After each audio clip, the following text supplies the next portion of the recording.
અમદાવાદના ધોળકા તાલુકામાં દૂષિત પાણીની ગંભીર સમસ્યાને લઈને 4 ગામના લોકો અને ખેડૂતો ખેતરમાં આંદોલન પર બેઠા છે। ધોળકા નગરપાલિકાનું ગટરનું અને ફેક્ટરીઓનું કેમિકલયુક્ત પાણી ખેતરોમાં ફરી વળતા ગુલાબની નગરી તરીકે ઓળખાતા આ ગામોની જમીન તદ્દન બંજર બની ગઈ છે। દૂષિત પાણી જમીનમાં ઉતરતા પીવાના પાણી અને સિંચાઈના બોર પણ દૂષિત થઈ ગયા છે, જેના લીધે અનેક લોકો કેન્સર જેવી ગંભીર બીમારીથી મોતને ભેટ્યા હોવાનો ગામ લોકોનો આક્ષેપ છે। છેલ્લા 15 વર્ષથી ચાલતી આ સમસ્યા સામે ગુજરાત પ્રદૂષણ નિયંત્રણ બોર્ડના સેમ્પલ રિપોર્ટ પણ શંકાના દાયરામાં છે।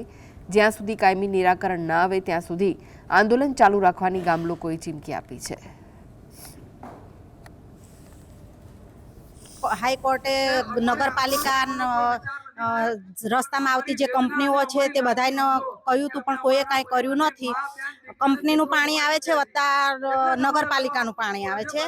ભેટાવાડા ગામમાં ફૂલોની ખેતી હતી, એ પણ પાયમાલ થઈ ગઈ છે। બધી જાતના ફૂલ થતા હતા, એ નષ્ટ થઈ ગયું છે। કંપનીઓના કેમિકલવાળા પાણી અને ધોળકાના ગટર પાણી દ્વારા આ લોકો જે છેલ્લા 15 વર્ષથી આ ભોગવી રહ્યા છે, તેના માટે અમે આજે જન આંદોલન કરવામાં આવી રહ્યું છે। અને જ્યાં સુધી અમને ન્યાય નહીં મળે તેવી રીતે અમે ત્યાં સુધી અમે આંદોલન કરવાના છીએ। અમે કોઈનાથી ડરવાવાળા માણસો નથી, અમે અમારા હક અધિકાર માટે લડીએ છીએ।